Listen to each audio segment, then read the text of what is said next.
এই জাতীয় ভারতের প্রেতাত্মা প্রথম আলো এবং স্টার জলসা বাংলাদেশে এখনো আছে। এখনো আমার দাদার দেশের দালালেরা এই জমিনে আছে না নাই? আছে না নাই? তাদেরকে এই জমিনে তারা থাকবে, বসবাস করবে, কিন্তু প্রকৃত অর্থে সোজা পথে চলা লাগবে। আর একটা কথা শুরুতেই বলে রাখি ভাইয়েরা আমার, যারা মনে করেন স্বাধীনতা এসেছে 5 তারিখে, আমি বলি এখনো স্বাধীনতা আসে নাই। এই বাংলার জমিন এখনো স্বাধীন হয় নাই, এই আল্লাহর জমিন এখনো স্বাধীন হয় নাই। 5 তারিখে স্বাধীনতা আসে নাই, বরং 5 তারিখে স্বাধীনতা কেমন করে আনতে হয় সেই রাস্তাটা দেখিয়ে দিয়ে গেছে। বলেন ঠিক কিনা? স্বাধীন তো হবে সেই দিন যেদিন এই বাংলার আকাশে কালেমার পতাকা উড়বে পথ করে। স্বাধীন তো হবে সেই দিন যেদিন বাংলাদেশের সংসদে আল্লাহর কোরআনটা বসানো হবে, আল্লাহর কোরআনের আইন দিয়ে যেদিন এই দেশ পরিচালিত হবে, সেই দিন প্রকৃত অর্থে দেশটা স্বাধীনতা পাবে। ঠিক না ঠিক? এখনো স্বাধীন হয় নাই। স্বাধীনতা কিভাবে আনতে হয় সেই রাস্তা দেখিয়ে গিয়েছে আমার আবু সাইদ, আমার শান্ত, আমার মুগ্ধ, আমার ইয়ামিন। তারা দেখিয়েছে যে এই রাজপথ ছাড়া যাবে না, বরং বাতিলের সামনে, বুলেটের সামনে, বন্দুকের সামনে, গুলির সামনে বক্ষ পেতে দিতে হবে। জালিমের গুলি আমাদের বক্ষ ছেদ করে পিছন দিয়ে বের হয়ে যেতে পারে, আমাদের রক্ত জমিনে পড়তে পারে, জমিন ভেসে যেতে পারে, সেই রক্তের সাগরে সাঁতার কাটা লাগতে পারে। সাঁতার কেটে কেটে একটি বিপ্লবী কালেমার পতাকা বাংলার জমিনে উড়ানোর রাস্তা দেখিয়ে দিয়ে গেছে। বলেন ঠিক কিনা? আমরা সেই রাস্তা দিয়ে হাঁটতে হবে কোরআনের রাজ কায়েম করার জন্য। কোরআনের সাথে যদি কেউ দ্বন্দ্ব করে তাদের সাথে আপোষ করা যাবে। আল্লাহ সময় দিয়েছে না দেয় নাই? 16টা বছর সময় দিল না। করো, যদি ভালো কিছু করো তার একটা রিভিউ পাবা, তার একটা বেনিফিট পাবা। আর যদি ভালো কিছু না করো তাইলে তোমার বাবার দেওয়া দেশে, তোমার বাবার দেশ যেইটা বলো সেই দেশেও জায়গা হবে না। ঠিক না বেঠে? ক্ষমতায় কেউ স্থায়ী হয় না, হোক না সে খালেদা, হোক না সে হাসিনা, কিবারে না চেয়ারটা চিরকাল থাকে না। ঠিক না বেঠি? মুজিবুর বেশি দিন থাকেনি, জিয়াউর কেউ তো রাখেনি। মুজিবুর বেশি দিন থাকেনি, জিয়াউর কেউ তো রাখেনি। এরশাদ চলে গেছে পৃথিবী ছেড়ে, এরশাদ চলে গেছে পৃথিবী ছেড়ে, কেউ আজ তার কথা কয় না। ঠিক না বেঠে? ক্ষমতায় কেউ স্থায়ী হয় না। হাসিনা ক্ষমতা ধরে রাখতে আয়না ঘর বানিয়েছিল, জনগণের রোশানলে দাদার দেশে পালিয়ে গেল। ডিবি হারুনের পাশে আর, ডিবি হারুনের পাশে আর পরিমণিদের দেখা যায় না। এ ভাই, আমি বললো সহ্যের সীমারেখা ছাড়াই যাচ্ছে।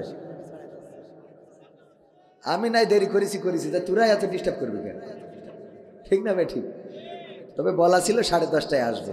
আলহামদুলিল্লাহ, আল্লাহ 10:30টায়, ভাই বলা ছিল না 10:30টায় আসবে, আসেছি কয়টায়? আলহামদুলিল্লাহ।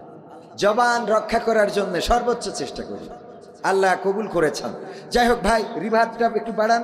শাসা করছে কেন? ঝড় উঠে স্ক্যানের মধ্যে একটু ভালো করে দেন। বাইক তো প্রথমে ভালো ছিল, ওই একজন লাথি মাথি দিয়ে শেষ করে দিল। এটা কি দাও? ও কি কোত্থেকে এলো? হ্যাঁ, কোত্থেকে আসলো? যাই হোক, এতক্ষণ কি করে এ ভাই, এতক্ষণ কি করে? এটা হলো বসুন্তিয়া সদুল্লপুর খানপাড়া যুব সমাজের উদ্যোগে আয়োজিত 3য় বার্ষিক তাফসিরুল কোরআন মাহফিলের শ্রদ্ধাভাজন সভাপতি জনাব আলহাজ ফিরোজ খান সাহেব, যিনি সভাপতি বসুন্তিয়া সদুল্লাপুর খানপাড়া জামে মসজিদের, শ্রদ্ধাভাজন সভাপতি আমার পাশে আছেন। অনেক সুন্দর চেহারা, আর দামাত বারকাতুহুম, আল্লাহ রাব্বুল আলামিন হায়াতে তাইয়্যিবা নসিব করে দিন, বলেন আমিন। এছাড়া বিশেষ বক্তা হিসেবে আলোচনা করেছেন প্রভাষক মাওলানা মুশফিকুর রহমান সাহেব। আমার উপস্থিত আছেন এখানে আমাদের মুশফিকুর ভাই আছেন, আমাদের জনাব ইমরান হুসাইন ভাই, অত্যন্ত দারুণ আলোচনা করেন ইমরান হোসেন সাইফি ভাই। আলোচনা করেছেন আমার প্রিয় ভাই, ভালোবাসার মানুষ হযরত মাওলানা এম আব্দুল হাই সিদ্দিকী ঝিনেদা। আমি বলেছি ইনাদের এই যে ঝিনেদা যশোরে থাকবে আর ঝিনেদার নাম দেবে, এটা হবে না, ঠিক না বে ঠিক? মানে আমাদের এখানে থেকে লাল ভাই বাড়ি কুষ্টিয়ায়, থাকে যশোরে, ঘর বাড়ি সব এখানে, নাম দেয় কুষ্টিয়া, যশোরেই থাকে। তৈবুর রহমান নাম দেয় সাতক্ষীরা, থাকে কোথায়? যশোরে। আমাদের যশোরে করে খাচ্ছে, সব নাম উল্টো পাল্টা।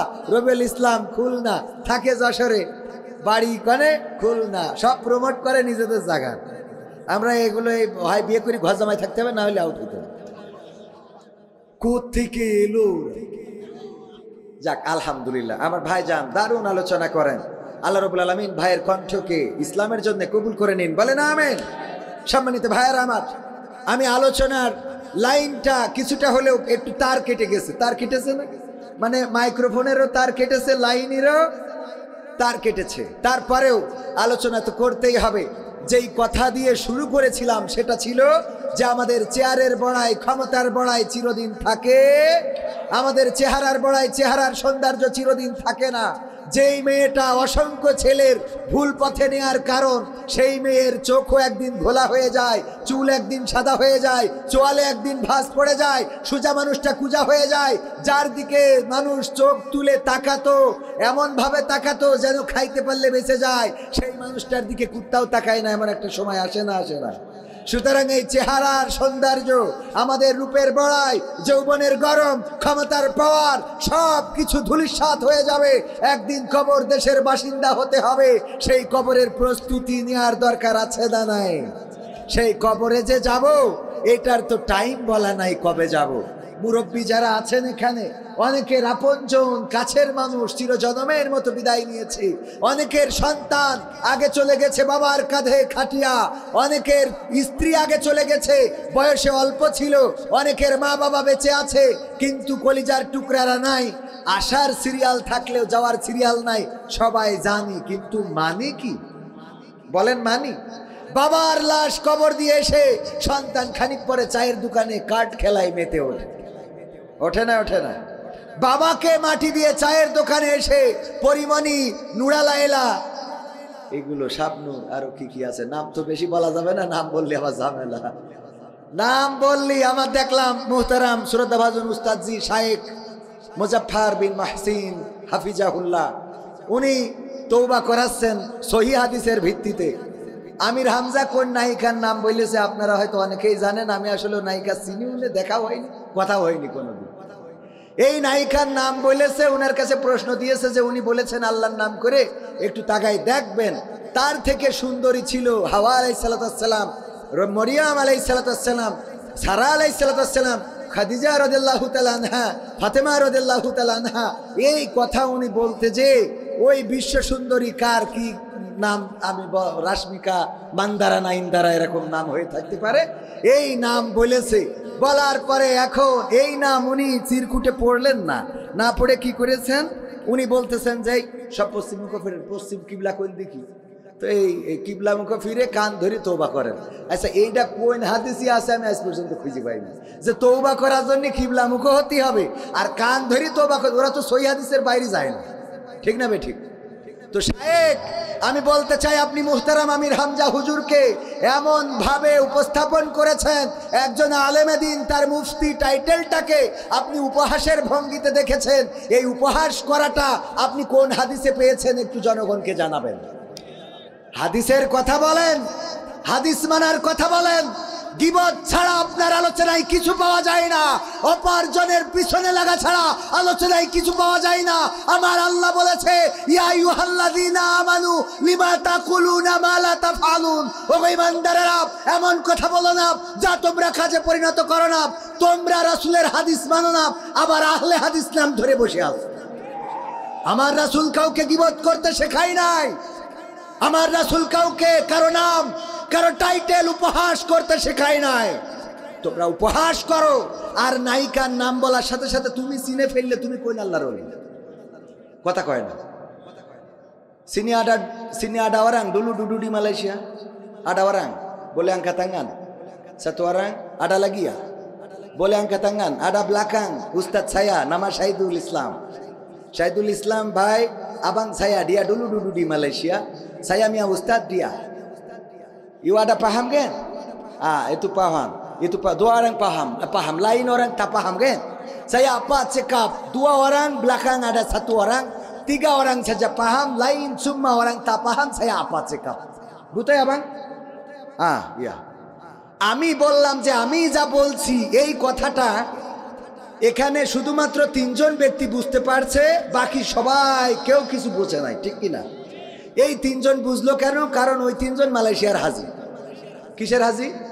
তো রাশমিকা মান্দারা নাম বললে তুমি যদি বুঝে ফেলো তাহলে তুমি তো ওই আহমেদ হামজা থেকে বড় হাজি।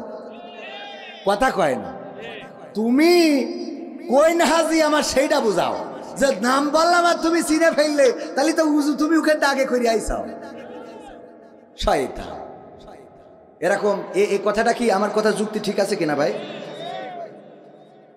আমার অনেক সময় দুঃখ হয়, এক যুবক ভাবির সাথে খারাপ আচরণ করে। ভাই বিদেশে থাকে, তো আমার আব্দুল হাই সিদ্দিকী ভাই, ভাইজান, তারপরে আমাদের মুশফিকুর ভাই, ইমরান ভাই বললো এই অপরাধ তো হইতে দেওয়া যায় না, কি করা যায়? তো ওরে আটকাইতে হবে। এবার যেদিন ভাবির ঘরে ঢুকবে দরজায় যেতে আমরা, তো ভাবির ঘরে ঢুকেছে, তিন হুজুর যেতে দরজায় টুকাতেছে, ও পিছনে আর একটা দরজা ছিল, এরা তো জানে না, ওইটা দিয়ে বেরোয়েই সেতে ওর ঘরে ঢুকে যায় নামাজ বিষয়ে সিজদায় পড়ে রয়েছে। তো ভাইরা বুঝতে পেরেছে, পিছনে দরজা দেখেছে, ঘরে যেয়ে ডাকতেছে, এই মাকসেদ ওঠ, দরজা হুজুর আমি সিজদায় তাহাজ্জুদে চতুর্থ আর সাজিনে পৌঁছে গেছি বুঝাই। তো বল সে তো ঠিক আছে, তুই তো পীর সাহেব আমরা জানি, আল্লাহর ওলি, তো তাহাজ্জুদ পড়তেছি। বলছে তাহাজ্জুদই পড়ি, ৮০-৯০ রাকাত না পড়িও শুতে যায়নি। বলছে মানলাম তুই তাহাজ্জুদ পড়িস, পীর সাহেব ওলিয়া উলিয়ার পর্যায়ে পৌঁছে গেছিস, তা তোর স্যান্ডেল জোড়া ভাবির খাটের নিচে কেন? কথা কি বোঝা গেছে? স্যান্ডেল জোড়া ভাবির খাটের নিচে। তো রাশমিকা মান্দারা নাম বলিস আমির হামজা, মানলাম যে আমির হামজা খারাপ, তা তুই বুঝলি কেন? কথা কয় না। তুই তো মনে করবি এইটা মনে হয় হাদিসে আমপারার থেকে কিছু বললো কিনা নাকি? কারণ অনেকেই যারা বোঝে না, একবার এক যুবলীগের নেতা ওই খালি আমলীগের বিরুদ্ধে ওয়াজ করতেছে, বক্তাকে তো কাজী আমলীগের বিরুদ্ধে কথা বলে আছে অনেকেই। তো এখন বলছে হুজুর আপনি শুরু করেছেন কি? আপনার তো কাটি খুলে দেবো, বাড়ি যেতে পারবেন না, গাড়ি ভেঙে ফেলবো। তো বলছে অসুবিধা নেই, মুনাজাতের সময় ঠিক করে দেবো না। তো দোয়া করে দিয়েন। তো মুনাজাতের সময় দোয়া করছে, আল্লাহ রব্বানা আতিনা ফিদ দুনিয়া হাসিনা ওয়া ফিল আখিরাতি হাসিনা ওয়া কিনা আযাবান নার। তো হুজুর তো ওলিয়া ওলিয়ার পয়সা পয়সা গেছে, হাজিনার একেবারে আরবিতে নাম ধরে দোয়া করে। যারা বোঝে না তারা তো এরকম বসবে, ঠিক কিনা? তো নাম বললো, তুমি বুঝে নিলে, তুমি কে? তুমি বুঝবা কেন? তুমি যদি আল্লাহর আউলিয়া হও, এই নামের সাথে তোমার পরিচয় থাকার কথা নয়। আর যদি তুমি মনে করো এই নেটের যুগে, ইন্টারনেটের যুগে এসব নাম জানা যায়, তো আমির হামজা জানলে তোমার জলে কেন? ঠিক না বে ঠিক? তার মানে হলো তোমরা যার পিছনে লাগতে চাও তার পিছনে মন চাইলেই লাগবে। কবির বিন সামাদ নাটক করে ওয়াজ করতে, তোর বাপের কি? ওয়াজ করলে টাকা পাওয়া যায়, খাওয়া হয়, তুমি করবে না কেন? কথা কয় না, ঠিক না বে ঠিক? ও তোমরা বড় লোক হওয়া আর কবি ভিক্ষে করি খাবে ওই রেলগেটে? হ্যাঁ, ওরে বাবা, বড় বড় পরহেজগার দেখি স্ট্যাটাস দেয়, কন্ট্যাক্ট করা যাবে না, চুক্তি করা যাবে না, যারা চুক্তি করে তাদের বয়কট। আবার দেখি 3 দিন পরে স্ট্যাটাস দেয় যে এখন থেকে চুক্তি করা ছাড়া কোনো মাহফিল যাবে না। কেন? তা খাম দিয়েছে, তার মধ্যে 300 টাকা। তাহলে তুই এতদিন ধরে আন্দোলন করলি কেন? পরহেজগার সাজে আল্লাহ আল্লাহ পীর সাহেব। এইখানে আসলাম যে রিস্কি নিয়ে, এক মাহফিল থেকে আর এক মাহফিল, যে জোরে গাড়ি চালাইছে আমার ক্যামেরাম্যান, আমার রকি আলামিন কই, ওরা সাক্ষী, ওরা আছে পিছনে, ওরা সাক্ষী। ওরা মনে করতেছে ভাই মনে হয় আজকে কোথাও না কোথাও মারবে, তা ও দেখি কোনো ট্রাক বাসে মারিনি, এখানে সে সাইকেলে মারি দিয়েছে, ছোট তুতি মারিছি। তো এই যে আসা যাওয়া, এর মধ্যে যাওয়ার সময় হুজুর যদি মরেও যায়, এ কমিটি আর খোঁজ নেবে না, বলো বরং মরি গেলি বলবে ভালো কাজেই আমাদের কাছে মেলা টাকা নিয়েছিল। ঠিক না বেটি? ভাইয়ের আমার, কি হবে বেঁচে থেকে অযথা বিদ্যা শিখে যদি না গড়তে পারি শোষণবিহীন সমাজটাকে? কি হবে বেঁচে থেকে? কি হবে ছাত্র সেজে চুমু খেয়ে সনদ খানা যদি হয় বিদ্যালয়টা পরিমণিদের আড্ডাখানা? কি হবে ছাত্র সেজে চুমু খেয়ে সনদ খানা যদি হয় বিদ্যালয়টা বুবলিদের আড্ডাখানা? এর চেয়ে মরাই ভালো, দেশ ছেড়ে যাওয়াই ভালো। এর চেয়ে মরাই ভালো, দেশ ছেড়ে যাওয়াই ভালো। কি হবে ধোকা দিয়ে বিবেকটাকে? কি হবে ধোকা দিয়ে বিবেকটাকে? কি হবে বেঁচে থেকে অযথা বিদ্যা শিখে যদি না গড়তে পারি শোষণবিহীন সমাজটাকে? কি হবে বেঁচে থেকে? কি হবে যুবক নামের বোঝা হয়ে এই ধরাতে যেখানে মা বোনেরা ধর্ষিতা হয় দিনে রাতে? ঠিক না ঠিক? ধর্ষণ আছে না নাই? কি হবে যুবক নামের বোঝা হয়ে এই ধরাতে যেখানে মা বোনেরা ধর্ষিতা হয় দিনে রাতে? যৌবনের সার্থকতা ঘুচিবে সকল ব্যথা, যৌবনের সার্থকতা ঘুচিবে সকল ব্যথা। পারো যদি বলি দিতে মানুষরূপী পশুটাকে, পারো যদি বলি দিতে মানুষরূপী পশুটাকে? কি হবে বেঁচে থেকে অযথা বিদ্যা শিখে যদি না গড়তে পারি শোষণবিহীন সমাজটাকে? কি হবে বেঁচে থেকে? কি হবে লেখালেখি কলমবাজির ওই মহড়া সমাজের আসল চিত্র যদি না যাই তুলে ধরা? কথা কয় না? হলুদ সাংবাদিকতা আছে না নাই? আমার দাদার দেশে সাংবাদিক আছে, স্টেজের পরে লাফায়, স্টুডিওতে লাফায়, বলে আমি আজকে কোনো জোরে কথা বলবো না, এই বাংলাদেশ থাকবে না, ইত্যাদি ইত্যাদি কথা। আর আমার দাদার দেশে কত প্রোপাগান্ডা চালালো, এই দেশে নাকি হিন্দু নির্যাতন হচ্ছে, এই দেশে নাকি মুসলমানরা হিন্দুদের আগা কেটে দিচ্ছে। কোন জায়গায় ঘটিছে? ওই দেশে প্রচার হচ্ছে, এটা জানেন কিনা? বলছে চলো চলো ঢাকা চলো। কেন চলো? সংখ্যালঘু নির্যাতন হচ্ছে, আমরা প্রতিবাদে ঢাকায় যাব, চলো চলো বাংলাদেশ যাব, এই বলে রাজনীতির মাঠ গরম করতেছে। ওগো আমার ভাইয়েরা, আমরাও বললাম আইসো, আমরা কেসি নিয়ে দাঁড়ায় আছি বর্ডারে, আইসো কাঠপোয়া ঢুকাবো, পাখাবো ভাই যাও। এই দেশ স্বাধীন করেছি রক্ত দিয়ে। আগামীকাল বিজয় দিবস 16ই ডিসেম্বর। আমাদের ভাইয়েরা রক্ত দিল, জীবন দিল, শহীদ হলো। লাখে লাখে শহীদ হয়ে রক্ত দিয়ে আমার মা বোনেরা ইজ্জত হারিয়ে একটা স্বাধীন সার্বভৌম বাংলাদেশ এনেছে। এই বাংলাদেশকে কোনো বাতিলের কাছে, কোনো পরাশক্তির কাছে আমরা ইজারা দিয়ে দেব না। ঠিক না বেঠে? আমরা রক্ত লাগে রক্ত দেব, জীবন লাগে জীবন দেব। কিন্তু আমার দাদাদের বসানো সরকার, দাদাদের বসানো ডাক্তার প্রেসক্রিপশন দাদারা দিত, আর ওই ডাক্তার আমাদের চিকিৎসা দিত।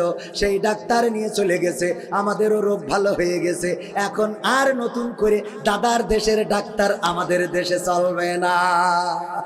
ঠিক না বেঠে?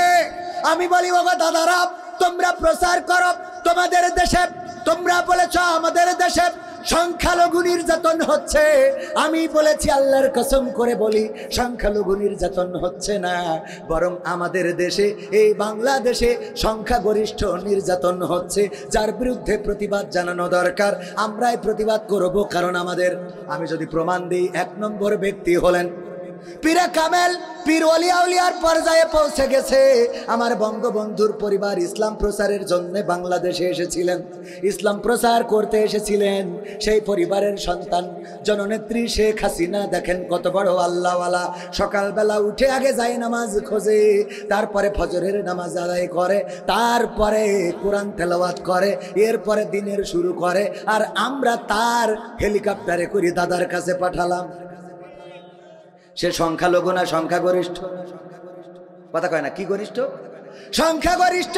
2 নম্বর আউলিয়া পীরে কামেল হযরত শামীম ওসমান হাফিজাহুল্লাহ। দেখেন কত রাকাত, 80 রাকাত, 90 রাকাত তাহাজ্জুদের নামাজ না পড়ে ঘুমোতে যায় না। কত বড় পরহেজগার আল্লাহ, এত বড় তাহাজ্জুদ গুজারি। আমি গোটা মাসেও তো 80 রাকাত 90 রাকাত দূরের কথা, 8-10 রাকাত তো তাহাজ্জুদ পড়া হয় না। ওয়াজ করে গাড়ি চালাই, বাড়ি জাতি জাতি তো ফজর হয়ে যায়, এর মধ্যে তাহাজ্জুদ পড়বো কখন? আর আমার শামীম ওসমান কত বড় আল্লাহওয়ালা, 80 রাকাত 90 রাকাত তাহাজ্জুদ পড়ে। এই পীর সাহেবকে পর্যন্ত আমরা বুরখা পরায়ে বিদায় করলাম। তাহলে 2 নম্বর আউলিয়া, সেও সংখ্যাগরিষ্ঠ না সংখ্যালঘু? সংখ্যাগরিষ্ঠ। 3 নম্বর আউলিয়া হযরত সালমান এফ রহমান হাফিজাহুল্লাহ। দেখেন দরবেশ বাবা বলে অনেকেই তার মৌজেজা দেখেছিল বাংলাদেশে যারা শেয়ার ব্যবসা করে, কত সুন্দর করে শেয়ার কেলেঙ্কারি করলো মৌজেজা দেখায়। আমার মুসা আলাইহিস সালাম নদীর মধ্যে রাস্তা বানাই দেখাই দিল, ইব্রাহিম আলাইহিস সালাম আগুনের মধ্যে ফুল বাগান বানালো, আর আমার মুসা আলাইহিস সালাম পুড়ে গেল তুর পাহাড় পুড়ে গেল, কিন্তু মুসা পড়লো না। আমার নূহ নবী কিস্তি বানালো, আর আমার ইউসুফ আলাইহিস সালাম কূপের মধ্যে পড়ে গেল, সেখান থেকেও মুক্তি পাইলো। তারপরে এমনি এক এক নবীর মৌজেজা এক এক রকম ছিল। মুসা আলাইহিস সালাম লাঠি ছেড়ে দিলে লাঠি সাপ হয়ে যেত, হাতের মধ্যে ঢুকাইলে আগুন জ্বলতো। আর আমার দরবেশ বাবা শেয়ার বাজারে গেল, আর শেয়ার বাজার অমনি লুটপাট হয়ে গেল। সবাই জোরে জোরে বলেন সুবহানাল্লাহ। এই সুবহানাল্লাহ কুলু খাই নাউজুবিল্লাহ। এই দরবেশ বাবা এত বড় আউলিয়া যে শেয়ার বাজার কেলেঙ্কারি করে দিল মৌজেজা দেখায়, আর আমরা তার তাড়ালাম। এমনকি নূহ নবীর কিস্তিতে চড়ার পরে দাড়ি পর্যন্ত রাখলাম না। সে সংখ্যালঘু না সংখ্যাগরিষ্ঠ? 4 নম্বর আউলিয়া হযরত ওবায়দুল কাদের রাহিমাহুল্লাহ। খেলা হবে, পালাবো না, প্রয়োজন হলে ফখরুলের বাসায় গিয়ে উঠবে। এই আল্লাহর ওলি গৌর গোবিন্দের মতো কোথায় হারায় গেল? বলল পালাবো না। সেই আল্লাহর ওলিও চলে গেল কোথায়? এখনো দেখা মিলল না। অনেকের তো মাঝে মাঝে দেখা যায় আমেরিকায়, মাঝে মাঝে দেখা যায় লন্ডনে, মাঝে মাঝে জেলখানায়, মাঝে মাঝে কেউ ডিম খায় উপর দেবা নিচে দিয়ে। কিন্তু ভাইয়েরা আমার, এই আল্লাহর ওলির এখনো পাইলাম না। এই লোক সংখ্যাগরিষ্ঠ না সংখ্যালঘু? সংখ্যাগরিষ্ঠ। 5 নম্বর আউলিয়া বুঝতে পারল এই দুনিয়ার জীবনই না, এত আরামায়েশ কিসের? সুতরাং সব ছেড়ে দিয়ে দাড়ি রাখলো, টুপি মাথায় দিল, আর তারপরে বনবাসে চলে গেল। কলা পাতায় শুয়ে রইল আমার মানিক্কা। ঠিক না বেঠিক? কলা পাতায় শুয়ে রইল, সেই মানিক্কার বিসি পর্যন্ত খুলে নিয়েছে। এও সংখ্যালঘু না সংখ্যাগরিষ্ঠ? সংখ্যাগরিষ্ঠ। তোকে তো খালি আগা কাটার ভয়, আর এর তো ডাইরেক্ট মেশিনই তো নষ্ট করছে। ঠিক না বেঠিক? ও গো আমার ভাইরা, এই লোকটাও সংখ্যালঘু না সংখ্যাগরিষ্ঠ? সংখ্যাগরিষ্ঠ। তারপরে ইনু মেনন কত বড় পরহেজগার। দেখেন আল্লাহর মানত না, বামপন্থী দল করে। সেই লোকগুলো একবার সাদা কাপড়ের কাপড় পরে একবার বা 2-5 বার গিয়েছে মক্কায়, মক্কা মদিনা তাওয়াফ করে এসেছে, রাসূলের রওজায় সালাম দিয়ে এসেছে। এই ইনু মেননেরও আমরা ধরে রাখিছি। আরাফাত ব্যারিস্টার সুমন সহ কত ডজন, 3 ডজনেরও বেশি আল্লাহর ওলি পলক টলক সহ সব রাখলাম জেলখানায়, ডিম দিলাম। ও আমার ভাইয়েরা, এরা একটাও সংখ্যালঘু না, বরং সংখ্যাগরিষ্ঠ। বলেন ঠিক কিনা?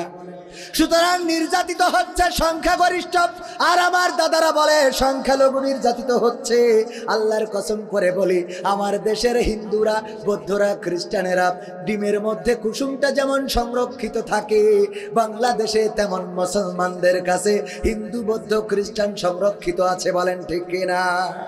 আমার দেশের মুসলমানেরা এবার নির্বাচনের পরে নাই, বরং সরকারের পতনের পরে আমার দেশের কোরআনের হাফেজেরা, আমার দেশের আলেমেরা, আমার দেশের ইসলামী আন্দোলনের নেতা কর্মীরা, আগে আমার মা বলতো মূর্তির দিকে তাকাবা না, মূর্তি পূজার নিকটবর্তী হবা না, ওই দিকে যাবা না।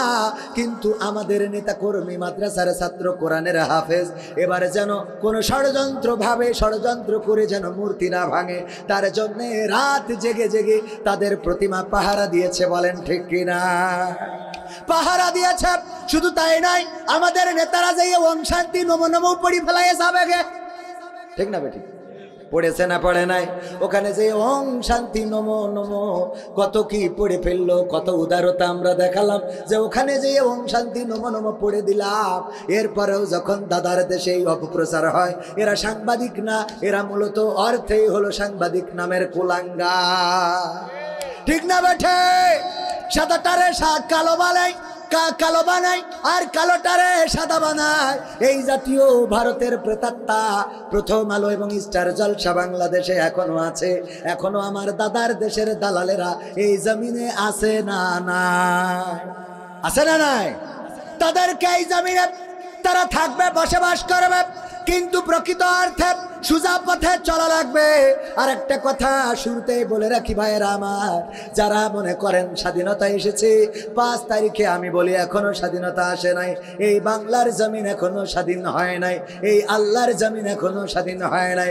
5 তারিখে স্বাধীনতা আসে নাই, বরং 5 তারিখে স্বাধীনতা কেমন করে আনতে হয় সেই রাস্তাটা দেখিয়ে দিয়ে গেছে। বলেন ঠিক কিনা? স্বাধীন তো হবে সেই দিন যেদিন এই বাংলার আকাশে কালেমার পতাকা উড়বে পথ করে।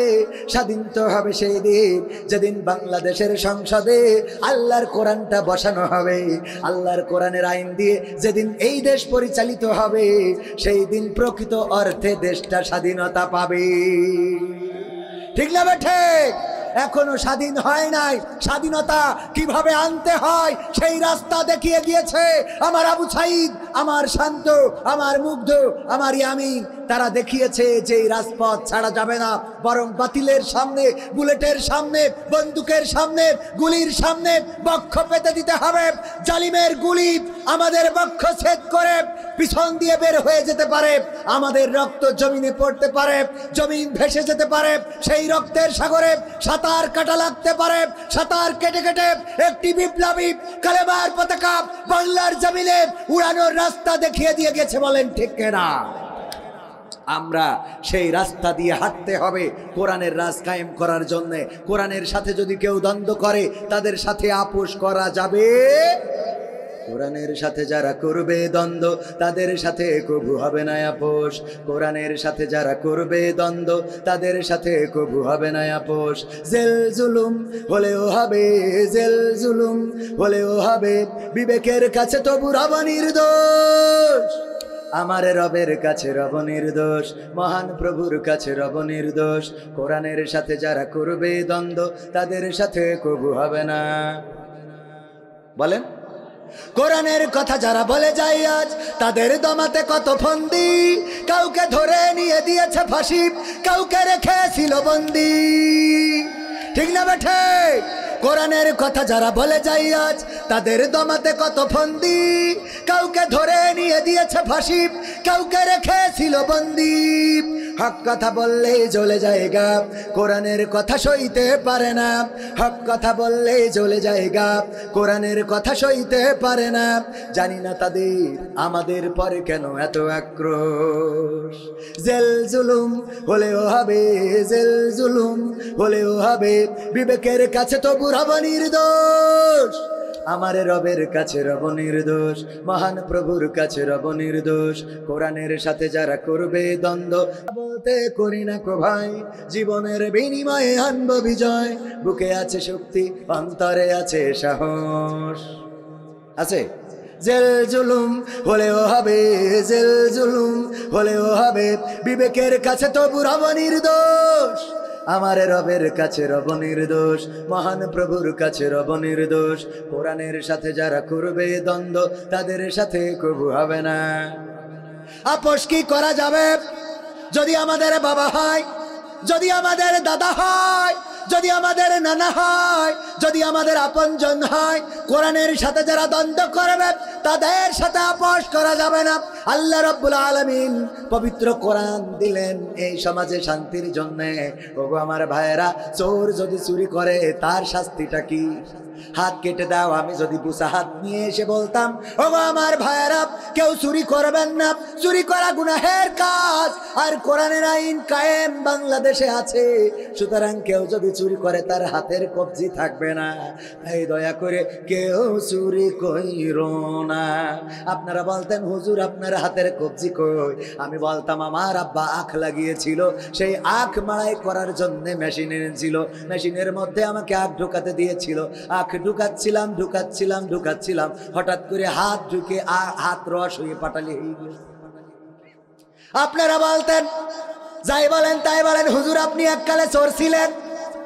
কথা কয় না। বলতেন না আমার সভাপতি বসা যদি হাতের কবজি একটা না থাকতো তাহলে আপনারা বলতেন নিশ্চয়ই এই সভাপতি এক আমলে চোর ছিল। ওগো আমার ভাইয়েরা, 350 আমার দেশের 300 সংসদীয় আসনের এমপিরা পলাতক হয়ে গেল, আল্লাহর ওলিরা, পরহেজগারেরা। ওদের যদি এখন ধরা হয়, দুর্নীতি করেছে না করে নাই? দুর্নীতি করেছে, চুরি করেছে, ডাকাতি করেছে। আমার অনেকেই বলে পুকুর চুরি হয় নাই, বরং নদী চুরি হয়েছে, সাগর চুরি হয়েছে। ওগো আমার ভাইরা, সুতরাং এই চুরি ঠেকানো, এই চুরির শাস্তি হিসেবে যদি ওদের ধরা হতো আর হাতের কবজি যদি কাটা হতো, এরপরে যদি এসে বলতো খেলা হবে, আপনারা বলতেন হবে না, কারণ আপনি যে চোর চিনা শেষ। ঠিক না বে ঠিক? ওগো আমার ভাইয়েরা, আমি পবিত্র কোরআনের সূরা তাহার 55 নম্বর আয়াতে কারিমা তেলাওয়াত করেছি। এই আয়াতে কারিমা আপনাদের মুখস্থ আছে না নাই? সবাই পড়েন, মিনহা খালাকনাকুম ওয়া ফিহা নুঈদুকুম ওয়া মিনহা নুখরিজুকুম তারাতান নুখরা। এই যে আয়াতে কারিমা মুখস্থ আছে না নাই? আমরা কোথায় পড়ি? কবরে পড়ি। কেন কবরে পড়ি? এই আয়াতটা কবরে পড়ার কারণটা কি? আমি চিন্তা করলাম, আমার খালুর কবর দেওয়ার সময় সবাই যখন এটা পড়লো, আমিও পড়লাম, আমিও পড়ি। আমি চিন্তা করলাম আয়াতটা কেন আসলো, কিসের জন্য আসলো, একটু ঘাটাঘাটি করা দরকার।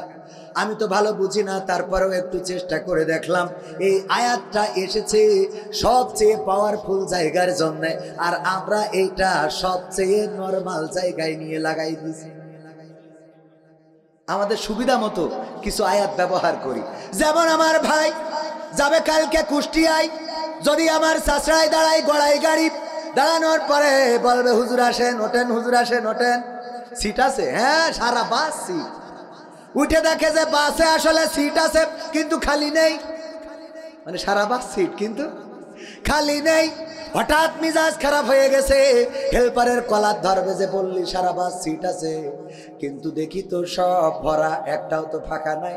হঠাৎ করে দেখে দেয়ালে লেখা রয়েছে, নিশ্চয় আল্লাহ ধৈর্যশীলদের ভালোবাসে। লাগানো আছে না নাই? ওরে বাবা, সুবিধা মতো জায়গায় অনেকেই দেখি টয়লেটে লিখে রাখে পরিষ্কার পরিচ্ছন্নতা ইমানের অঙ্গ। ও টয়লেটে লিখেছে পরিষ্কার পরিচ্ছন্নতা ইমানের অঙ্গ, আল হাদিস আছে না নাই? টয়লেটে লেখা। ওগো আমার ভাইয়েরা, আমাদের সুবিধা মতো আমরা বেছে নিই। আমাদের আল্লাহর ওলিরা অনেকেই সূরা কাফিরুনটারে বেছে নিয়েছিল যে তোমাদের দিন তোমাদের জন্য, আমাদের দিন আমাদের জন্য, দিন নিয়ে বাড়াবাড়ি করা যাবে না। সুতরাং হিন্দুদের ওখানে যে প্রসাদ খাতি হবে, করতে হবে। ছিল না? ছিল না? ওগো আমার ভাইজানেরা, কলিজার টুকরারা, এই কোরআন যদি বুঝে পড়ি তাইলে অনেক কিছুই খুঁজে পাবো, কিন্তু আমার তো অত জ্ঞান নাই। আপনারা পড়বেন, আমরা বলে গেলাম, আমরাও চেষ্টা করি। কোরআনের ছাত্র হওয়ার দরকার আছে। অনেকেই বলে আমারে মুফাসসিরে কোরআন, আমি বলি মুফাসসিরে কোরআন বলে লজ্জা দেবেন না, আমি আসলে মুসাফিরে কোরআন। কি কোরআন? মুসাফিরে কোরআন। মানে আমি কোরআনের কারণে মুসাফির হয়েছি, আইসি একটু বলার জন্য ভালো পারি না, তারপরেও কোরআন আছে বলে ডাকে, ঠিক কিনা? কোরআন আছে বলে ডাকে। আমার ভাইজানেরা, আল্লাহ রাব্বুল আলামিন সূরা তাহার 55 নম্বর আয়াতটা আমাদের কেন দিলেন? এই আয়াতটার বিষয়বস্তুর মধ্যে আয়াতটা মাক্কি সূরা। এই সূরাটা এমন সময় নাজিল হয়েছিল যেই সময় এই সূরা তেলাওয়াত করেছিল আবু ওমর রাদিয়াল্লাহু তাআলা আনহুর বোন ফাতেমা এবং তার স্বামী। এই সূরা তেলাওয়াত করাকালীন সময়ে এই সূরার তেলাওয়াত শুনে ওমর রাদিয়াল্লাহু তাআলা আনহুর হেদায়েত হয়েছিল। ওগো আমার ভাইয়েরা, এই মাক্কি সূরার যে 55 সূরা তাহার 55 নম্বর আয়াত, এই আয়াতটা এসেছে আল্লাহ রাব্বুল আলামিন প্রথমে এই আয়াতটা মুসা আলাইহিস সালাতু ওয়াস সালামকে দিয়ে শুনাইছিলেন ফেরাউনকে। কাকে? কাকে? ফেরাউনকে কেন শুনাইছিলেন?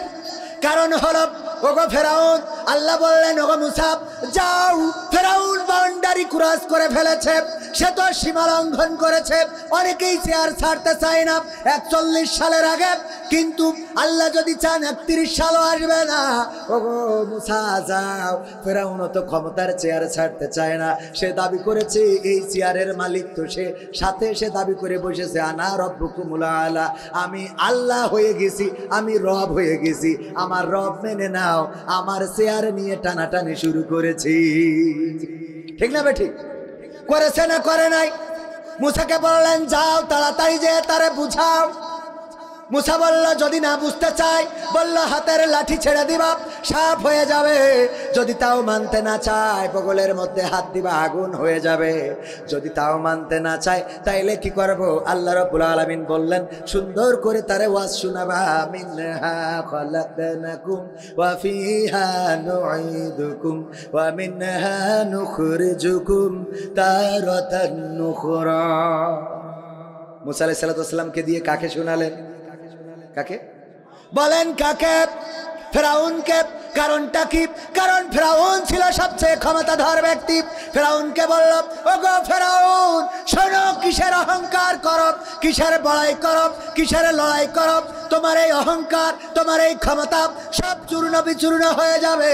তুমি কি জানো না এই মাটি থেকে তোমাকে সৃষ্টি করা হয়েছে, আবার একদিন এই মাটিতে তোমাকে ঢুকানো হবে, আবার একদিন এই মাটি থেকে তোমাকে জীবন্ত করে উঠানো হবে। এই নরম কথাটা ফেরাউন রে বুঝাবা, সুন্দর করে বুঝাবা। আর আমরা এই ফেরাউন মার্কা লোকের কাছে এই আয়াতটা শোনাই না, এই আয়াত শোনাই মরা মানুষের কাছে। বলেন মরা মানুষের এই আয়াত শুনে কোনো লাভ আছে নাকি? কথা কয় না, লাভ আছে? আপনি যারা বাঁচাইতে চান সে তো অ্যাক্সিডেন্ট করার আগে বলবেন এই আস্তে চালা নাই অ্যাক্সিডেন্ট করবি। ঠিক না বেঠিক? অ্যাক্সিডেন্ট করার আগে তো বলবেন যে এই আস্তে চালা, না হইলে তো তুই অ্যাক্সিডেন্ট করবি। কিন্তু অ্যাক্সিডেন্ট করার পরে বলছেন যে আস্তে চালা, মানা যায়? ও মারা যাওয়ার আগে বলা দরকার মিনহা খলাকনাকুম ওয়া ফিহা নুঈদুকুম ওয়া মিনহা নুখরিজুকুম তারাতান উখরা। ও আল্লাহর বান্দা, কিসের তাস খেলা, কিসের ফ্ল্যাশ খেলা, কিসের মারামারি, কিসের গুতাগুতি, কিসের ফাইট, কিসের লড়াই, কিসের বড়াই, কিসের অহংকার, কিসের এত ক্ষমতা? সব চূর্ণ বিচূর্ণ হয়ে যাবে। মাটির থেকে বানানো, মাটিতে ঢুকাবে, মাটিতে উঠাবে। সুতরাং হেদায়েত হোক তোমার, তুমি ফিরে আসো আল্লাহর পথে। এই কথা বলা দরকার। আর মরা মানুষের এই কথা যখন বলি, আমার ভাইজান মারা যাওয়ার পরে যদি এই আয়াতটা পড়ি, ভাই যদি কোনোভাবে হাতটা বের করতে পারতো কাপনেতে থাবা একটা বসাই দিত, এই বলতো আমার খেলা তো ফাইনাল, তোরা ভালো হ, মাসুদ তুমি ভালো হ। ঠিক না বেঠে? মাসুদ তুমি আগে ভালো হও, কারণ আমাদের খেলা তো ফাইনাল। আমাদের যা হওয়ার তা তো হয়েছে না হয় নাই? এমপিরা সব কোথায় গেল? মন্ত্রীরা সব কোথায় গেল? কোথায় কাদের কাকা?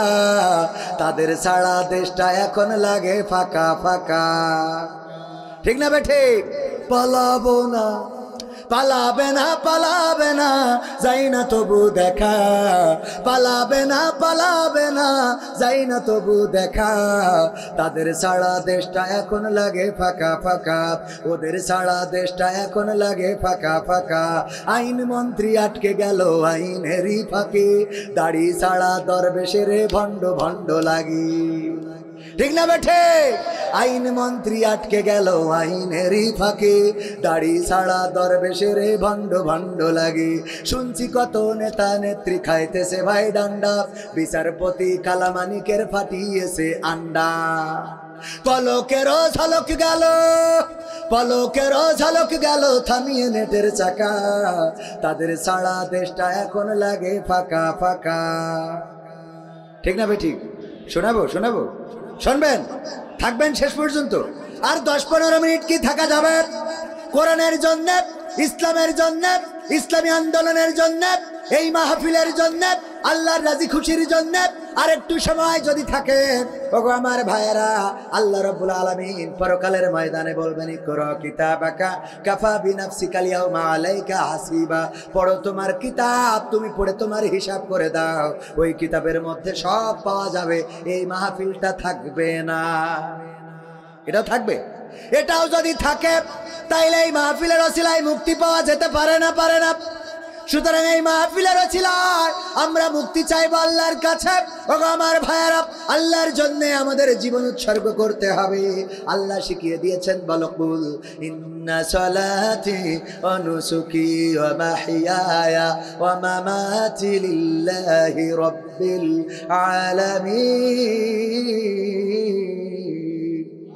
আমার আল্লাহ বললেন বলো, নিশ্চয় আমার নামাজ, আমার কুরবানি, আমার হায়াত এবং আমার মওত সব আল্লাহর জন্য।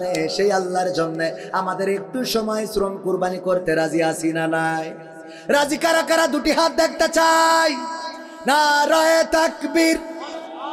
আল কোরআনের আলো, আল হাদিসের আলো, আমার নেতা তোমার নেতা। নারায়ে তাকবীর। ওগো আমার ভাইরা, আমি যে আয়াতে কারিমা তেলাওয়াত করেছি, এই আয়াতটার কবরবাসীর কাছে পড়ার দরকার নেই। কোথায় পড়বেন সেইগুলো শিখাবো, আজকে জানিয়ে যাব। এই আয়াতটার আমলটা অন্তত করবেন। শুনতে রাজি আছেন না নাই? আয়াতটার কোন জায়গায় পড়া লাগবে, ওই কবরে পড়া লাগবে না, কারণ ওরার সাবধান করে লাভ নেই। আজকে শিখাই দেব, আমার যুবকদেরও শিখাবো। ওগো আমার যুবকেরা, কোথায় পড়া লাগবে না শিখে কেউ যাবেন না। রাজি আছেন না নাই? রাজি আছেন? সত্যিই থাকবেন? থাকবেন না কারা কারা হাত উঁচু করেন? বলছি থাকবেন না কারা? সবাই থাকবেন?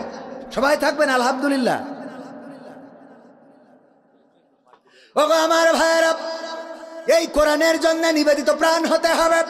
1952-তে আমার ভাইয়েরা রক্ত দিয়েছিল। সালাম, রফিক, শফিক, জব্বার, বরকত, তাদের রক্তের দান আমরা মাতৃভাষা বাংলা ভাষা পেয়েছিলাম। 1971-এ আমার বীরশ্রেষ্ঠরা রক্ত দিয়েছিল। তাদের রক্তের বিনিময়ে 16ই ডিসেম্বর আগামীকাল আমাদের বিজয় দিবস। আল্লাহ যেন এই স্বাধীনতা যুদ্ধে যারা শহীদ হয়েছিল তাদের কবরকে জান্নাতের বাগান বানিয়ে দেন, বলেন আমিন। ওগো আমার ভাইয়েরা, স্বাধীনতা পেয়েছিলাম 2024-এ। আমার ছাত্র জনতা, আমার শিশু, আমার কিশোর, তারা রাজপথে নেমেছিল। রাজপথে নামলো কোরআনের ওই আয়াতের মতো, ইন্নাল্লাহা ইউহিব্বুল্লাযীনা ইউকাতিলুনা ফী সাবিলিহি সাফফান কাআন্নাহুম বুনয়ানুম মারসুস।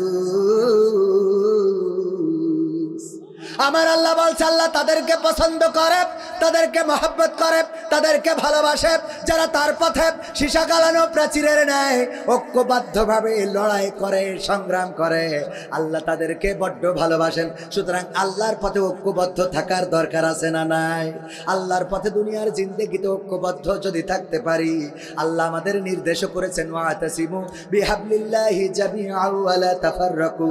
তোমরা সংঘবদ্ধভাবে আল্লাহর রাজ্যকে আঁকড়ে ধরো, পরস্পর বিচ্ছিন্ন হইও না। কথাটা কার? কথাটা কার? আমরা ঐক্যবদ্ধভাবে আল্লাহর দিনকে আঁকড়ে ধরতে চাই। আমার ছাত্র জনতা রক্ত দিল, জীবন দিল, শহীদ হলো, আর এই বাংলাদেশে কোরআন বলার জন্য ময়দানটা উন্মুক্ত হয়ে গেল। সুতরাং সেই বাংলাদেশে কোরআনের রাজ কায়েম হোক, কোরআনের দিন প্রচার হোক, কোরআনের মাহফিল হোক। এটা আমরা চাই না? চাই না? কারা কারা চান হাত উঁচু করেন। নারায়ে তাকবীর। আল কোরআনের আলো, আল হাদিসের আলো, আমার নেতা তোমার নেতা। নারায়ে তাকবীর। ডান হাতটা রাখেন, ডান হাতটা রাখেন, আর বাম হাতটা নামান। ডান হাতটা মুখ করেন। ওগো আমার ভাইয়েরা, আমার রকি ভাইকে বলবো আমার সেই ম্যাজিকটা দেখানোর জন্য। আমার আল্লাহ বলেছে, ইয়া আইয়ুহাল্লাযীনা আমানু লিমা তাকুলুনা মা লা তাফআলুন। ওগো ঈমানদারেরা, এমন কোন কথা বলো না যা তোমরা কাজে পরিণত করো না। কাবুরা মাকতান ইনদাল্লাহি আন তাকুলু মা লা তাফআলুন। আমার আল্লাহ বললেন, এটা আল্লাহর কাছে অত্যন্ত অপছন্দের। এই রকি সাহেব কই? হ্যাঁ, ও আবার বাইরে গেছে 500 টাকা। ও আমার ভাইরা, আল্লাহ রাব্বুল আলামিন বললেন, এটা আল্লাহর কাছে অত্যন্ত অপছন্দের যে তোমরা মুখে যা বলো কাজে তা করো না। 500 টাকা পকেটে থাকেন, এরা কিরাম বড় লোক। এটা ম্যাজিক দেখাবো। ওই আমার ওই ক্যামেরাম্যান আছে নিয়ে, হ্যাঁ, ও ওইখানে বসে থাকার কথা। কি হয়েছে?